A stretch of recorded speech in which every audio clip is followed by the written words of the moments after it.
Selamat pagi Bapak Ibu terkasih, baik yang di Zoom maupun yang nanti mengikuti dari YouTube. Kita bersyukur buat kasih setia Tuhan yang terus meneguhkan kita, yang terus menopang kita dalam menjalani hari-hari kita.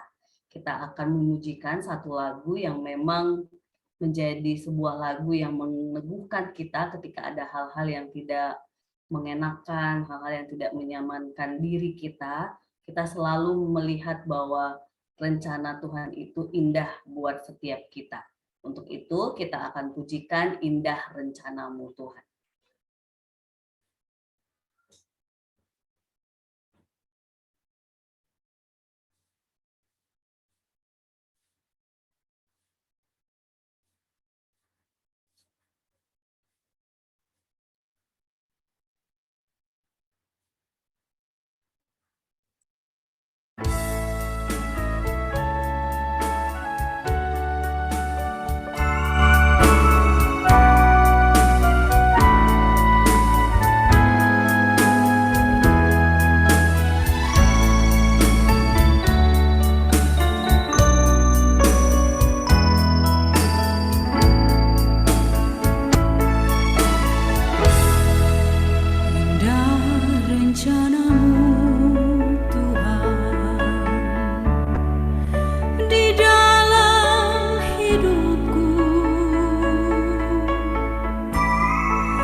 Monggo Bu Ratna.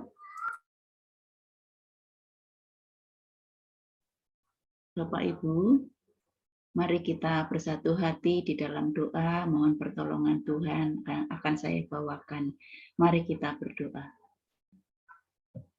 Bapa, sungguh kami merasakan seperti apa yang baru saja kami pujikan. Sungguh indah rencana-Mu bagi hidup kami, Tuhan. Bagi anak-anak-Mu yang setia, dan kami merasakan itu. Ajar kami juga untuk mengimani, mempercayai bahwa rencana-Mu sungguh indah bagi kami.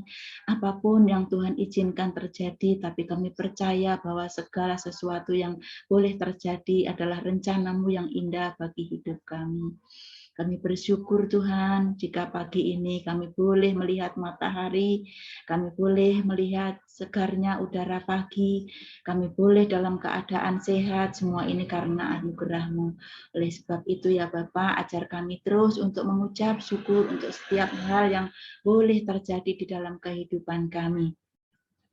Kami merasa bahwa kami ini lemah, kami tidak berdaya tanpa pertolongan dan kekuatan daripada-Mu Tuhan. Oleh sebab itu kami terus mengandalkan Engkau di setiap kehidupan kami. Oleh sebab itu kami terus mendahulukan Tuhan di setiap rencana hidup kami. Bapa, kami mengucap syukur kalau pagi hari ini kami boleh ada di dalam persekutuan doa ini, bahwa semua ini juga karena Roh Kudus yang senantiasa menuntun, yang selalu membimbing pada kami semua. Bapa di surga, saat ini juga kami berdoa untuk saudara-saudara kami yang belum bisa bergabung di dalam persekutuan doa pada pagi hari ini. Biarlah Tuhan juga hadir, melawat, Tuhan menolong di setiap kehidupannya, apapun yang menjadi kesibukannya, dan biarlah Roh Kudus yang berkenan menggerakkan hati saudara-saudara kami hingga pada saatnya nanti boleh bersama-sama kami untuk mempunyai kerinduan untuk bersama-sama ada di dalam persekutuan doa pagi ini. Dan biarlah persekutuan doa pagi ini Tuhan, kami boleh mendapatkan firman yang senantiasa meneguhkan, yang menegur, yang mendidik, yang mengajar kami. Kami serahkan juga Ibu Pendeta Aban yang akan menyampaikan firman-Mu. Biarlah Tuhan penuhi dengan Roh Kudus-Mu, sehingga yang disampaikan hanyalah seturut dengan kehendak-Mu. Bapa, kami serahkan persekutuan doa pagi ini hanya di dalam tangan kuasa-Mu, hanya di dalam nama Yesus Kristus, dan biarlah Tuhan menyertai kami. Tuhan berkati media Zoom yang akan kami pakai, sinyal Tuhan berkati agar boleh berjalan dengan baik. Bapa, kami naikkan doa kami hanya di dalam satu nama yang kudus, Tuhan Yesus Kristus, Tuhan dan Juru Selamat kami berdoa dan mengucap syukur. Terima kasih Tuhan, amin. Amin, terima kasih Ibu terkasih Bu Ratna. Bapak Ibu terkasih, kita akan melihat perenungan firman kita pagi hari ini sebelum nanti kita memujikan lagu kedua untuk kita mendalaminya. Terambil dari Yesaya pasal 11 ayat 1 sampai 9 yang menjadi salah satu bacaan harian sinode kita untuk 14 Desember pada hari ini. Yesaya pasal 11 ayatnya yang pertama sampai yang ke-9.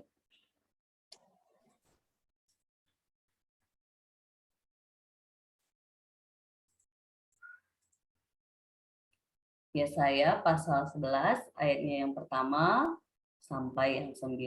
Saya akan bacakan untuk kita semua Bapak Ibu terkasih. TBLAI memberi judul Raja Damai yang akan datang. Suatu tunas akan keluar dari tunggul Isai, dan taruk yang akan tumbuh dari pangkalnya akan berbuah.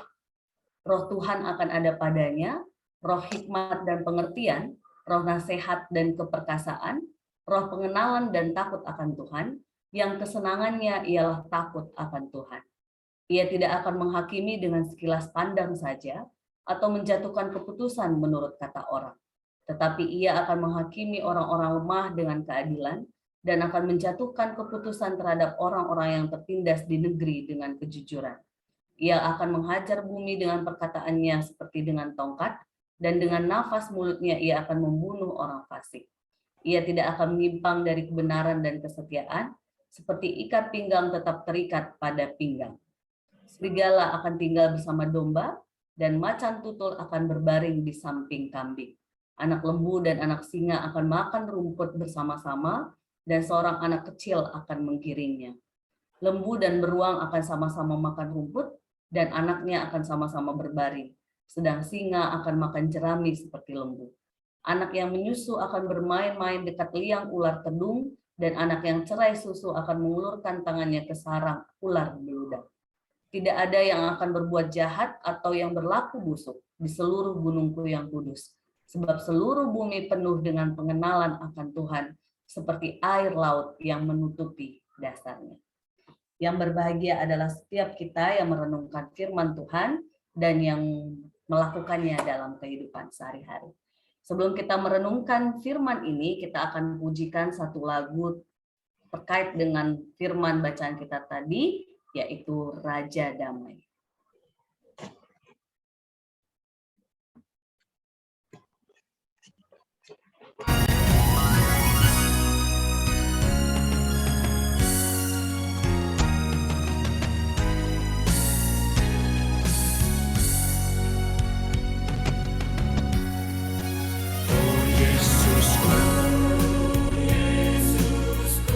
Engkaulah Raja Damai, Kau turun ke dunia, selamatkan manusia. Oh Yesusku, Kau Tuhan penuh kasih,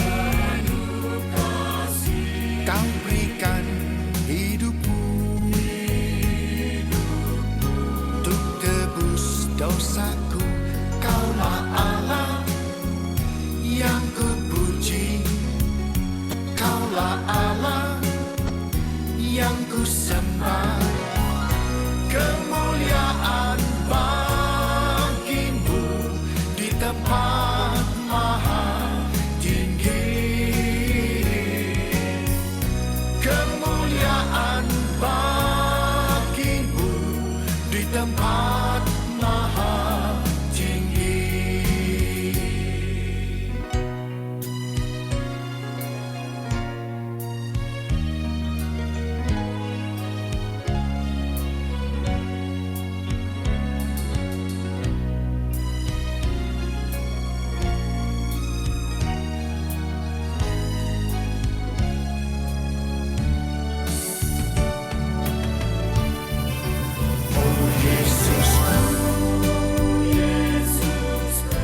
Engkaulah Raja Damai, Kau turun ke dunia, selamatkan manusia. Oh Yesusku, Kau Tuhan penuh kasih, Kau berikan hidupmu untuk tebus dosaku. Kaulah Allah yang kupuji, Kaulah Allah yang kusembah. Kemuliaan bagimu di tempat maha tinggi. Kemuliaan bagimu di tempat maha tinggi. Kaulah Allah yang kupuji, Kaulah Allah yang kusembah. Kemuliaan bagimu di tempat maha tinggi. Kemuliaan bagimu di tempat maha tinggi. Kemuliaan bagimu di tempat maha tinggi.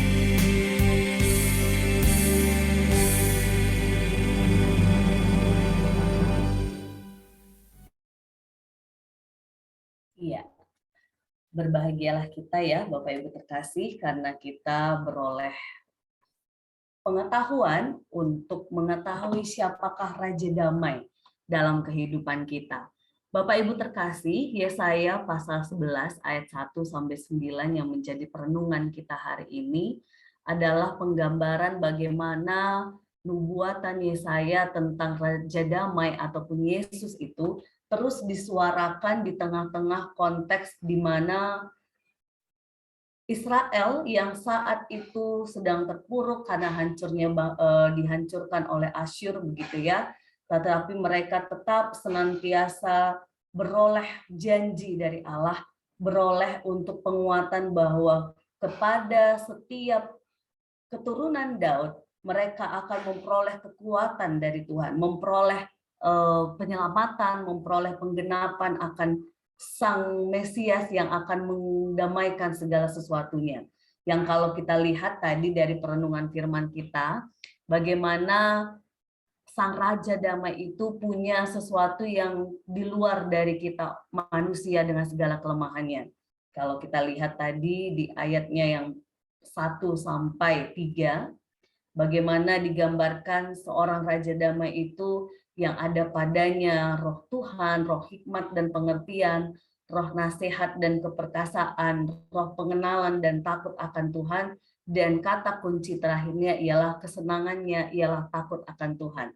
Takut akan Tuhan ini bukan sekedar takut yang ketakutan ya, kita itu udah pasti tahu ya Bapak Ibu terkasih, tetapi bagaimana ia tahu bahwa setiap hal pikiran, perkataan, dan perbuatannya itu senantiasa untuk Tuhan gitu ya. Terkadang berbicara takut akan Tuhan ini menjadi sebuah pengingat, peneguh buat kita bahwa di sana kita diajak untuk apapun yang kita pikirkan, kita seperti membayangkan Tuhan melihat gitu ya. Tuhan menilik, Tuhan mengawasi, kalau mungkin dalam konteks kita CCTV begitu ya. Orang kan biasanya takut CCTV di rumah, CCTV di kantor, CCTV di jalanan lalu lintas gitu ya. Tapi lupa bahwa ada CCTV yang paling utama itu adalah Tuhan gitu ya Bapak Ibu ya. Yang kadang bagi manusia tersembunyi, tetapi bagi Tuhan itu senantiasa terlihat gitu ya. Pikiran, perkataan, dan perbuatan kita. Yang ini menjadi peneguh buat kita, karena pada akhirnya di ayat selanjutnya, ketika ada orang-orang yang menderita, orang-orang yang mengalami ketidakadilan, orang-orang yang tertindas, orang-orang yang jalannya menyimpang, orang-orang yang tampaknya tidak memperoleh keadilan menurut Tuhan gitu ya, ternyata dikuatkan dan diteguhkan bahwa Yesus Sang Raja Damai yang dinubuatkan itu, ia akan menghakimi, ia akan menjatuhkan keputusan, ia akan menghajar, itu bukan sekedar sekilas seperti kita kadang-kadang manusia yang tidak utuh melihat sesuatu gitu ya, tetapi ia sungguh-sungguh akan memperhatikan mereka yang tertindas, mereka yang tidak memperoleh keadilan. Sesederhana Bapak Ibu terkasih, beberapa waktu yang lalu saya mendapat kesempatan mengikuti pelatihan untuk membuat SOP terhadap kampus ataupun gereja ataupun di lingkungan masyarakat gitu ya, untuk kekerasan seksual. Jadi kita buat SOP supaya kekerasan seksual ini tidak terjadi di lingkup manapun, baik kampus, gereja, dan sebagainya gitu ya. Yang menarik Bapak Ibu, ketika membuat SOP itu, kalau kita berangkatnya bukan dari suara korban, itu akan menjadi ketidakadilan. Tetapi kalau kita buat SOP itu berdasarkan suara korban, suara mereka yang tertindas, suara mereka yang mengalami sendiri kekerasan seksual itu gitu ya, ternyata SOP itu menjadi benar-benar adil gitu ya. Tapi kalau kita berangkat dari SOP-nya mereka yang melakukan atau mereka yang tidak memahami dinamika korban, udah ada beberapa item-item yang pada akhirnya muncul itu bukan untuk meneguhkan korban, tetapi seolah-olah pelaku yang benar. Sesederhana nih Bapak Ibu terkasih, ini saya berbicara karena tentang tadi keadilan gitu ya. Sesederhana misalnya ada SOP bahwa semua perempuan harus pakaiannya sopan gitu ya, tidak boleh yang aneh-aneh misalnya gitu ya Bapak Ibu. Nah, aneh-aneh ini dalam arti tidak seksi ataupun rok pendek, tidak pakaian yang secara ukuran manusia itu mengundang gitu ya. Nah, lagi dan lagi Bapak Ibu, ini kalau secara ukuran tidak melihat korban, cuma sekedar ukuran yang tidak mengalami apa yang dialami korban, ini dianggap adil. Tapi padahal prakteknya ada banyak orang-orang yang mengalami kekerasan seksual itu, dia bajunya sopan loh Bapak Ibu. Bahkan teman-teman sahabat kita yang dia lengkap dengan seluruh atributnya itu mengalami gitu ya. Artinya yang salah bukan pakaiannya. Yang salah adalah pola pikir manusia yang berlaku itu. Iya, Bu Ratna sampai begini kepalanya gitu ya, pola pikir gitu ya. Artinya SOP kita itu harus SOP yang memang ya soal baju kok diatur itu, soalnya bukan itu yang membuat pelaku itu melakukan gitu ya. Mau kita mau pakai baju apapun, kalau memang sudah orangnya pikirannya nggak benar, ya udah. Jadi SOP-nya bukan terkait baju, tetapi apa yang caranya supaya melindungi setiap kita, tidak hanya korban ya, setiap orang, dan bukan hanya perempuan, laki-laki pun bisa memperoleh kekerasan seksual gitu ya, supaya tetap aman dalam lingkungan kerja, kampus, gereja. Jadi Bapak Ibu terkasih, firman Tuhan hari ini pun mengajak kita bahwa Yesus Sang Mesias yang hadir itu, dia berlaku adil dengan melihat mereka yang tertindas, berlaku adil dengan melihat mereka yang tidak beroleh keadilan itu, beroleh sesuatu yang tidak diperjuangkan oleh manusia gitu ya. Artinya kita pun dapat teladan dari Yesus bahwa sebagai orang yang membawa damai di sekitar kita, kita melihat segala sesuatunya dari kacamata korban begitu ya. Nah, selanjutnya Bapak Ibu terkasih, kalau tadi tentang keadilan, yang ketiga dari firman kita hari ini kita melihat bagaimana Sang Raja Damai itu membuat sesuatu yang kontras, yang selama ini tidak mungkin bersatu jadi bersatu, yang selama ini tidak mungkin bersama jadi bersama, yang selama ini tampaknya nggak mungkin. Ini kan gambarannya tadi hewan-hewan buas dengan hewan yang biasanya dimakan, lalu anak dengan ular dan sebagainya. Ini kan sebenarnya kontras yang ingin menunjukkan dalam Tuhan segala sesuatu mungkin ketika Ia ingin memperdamaikan. Jadi Bapak Ibu terkasih, selalu ya dalam apapun kehidupan kita, yang beberapa kali kita di PD pun ada kesaksian dari kita para Bapak Ibu yang ketika ada orang begini kepada kita, ya udah doakan terus gitu ya, ternyata Tuhan yang mengubah hati begitu ya. Ini memang terus harus kita suarakan Bapak Ibu terkasih. Kenapa? Karena seminggu ini pun saya beberapa kali mendapat curahan gitu ya dari jemaat yang dari luar mereka diperlakukan buatlah ini gitu ya, yang selalu memang saya meneguhkan gitu ya, ketika punya pengalaman itu tetap serahkan ke Tuhan. Kalau itu di luar dari kendali kita, di luar dari kuasa kita, di luar dari yang bisa kita lakukan. Misalnya kalau sudah yang kita lakukan misalnya ngajak ngomong, berrekonsiliasi sudah kita lakukan dan sebagainya gitu ya, itu pun masih sama, maka ujung yang paling harus selalu kita ingat adalah serahkan kepada Tuhan. Karena dari firman hari ini kita semakin diteguhkan bahwa sungguh Tuhan sendiri, Sang Raja Damai itu yang bisa mengubahkan sesuatu yang mustahil gitu ya, memperdamaikan sesuatu yang tampaknya sulit. Jadi Bapak Ibu terkasih, hari ini pun kita diteguhkan untuk melihat ketika ada sesuatu yang memang menggelisahkan kita, yang kita merasa tidak damai dengan orang lain, yang kita merasa tidak merasa rukun dengan satu dengan yang lain, entah di gereja, di keluarga besar, di pelayanan, maka bagian ini yang ayat yang menggambarkan hal-hal perdamaian dilakukan oleh Tuhan dari 6 sampai 9 itu menjadi peneguh buat kita. Tuhan yang berkuasa mendamaikan segala sesuatu. Bagian kita kita lakukan. Setelah itu serahkan kepada Tuhan Sang Raja Damai itu. Semoga ini meneguhkan kita, Bapak Ibu terkasih, untuk selalu melihat konflik, melihat hal-hal yang tampaknya tidak baik gitu ya di sekitar kita, yang kita lakukan tetap mengasihi, tetapi untuk hal perdamaiannya kita sungguh-sungguh serahkan kepada Tuhan, supaya terus mengubah hati setiap kita berjalan dalam terang kasih Tuhan. Tuhan Yesus memampukan kita, Bapak Ibu terkasih, untuk terus mengandalkan Tuhan Sang Raja Damai.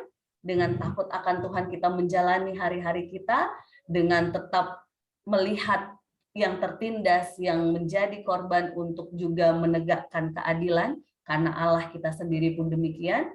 Yang ketiga, setiap hal yang sedang kita hadapi dengan orang-orang di sekitar kita, baik konflik atau apapun itu, kita serahkan kepada Tuhan, karena Dialah Sang Sumber damai dalam kehidupan kita.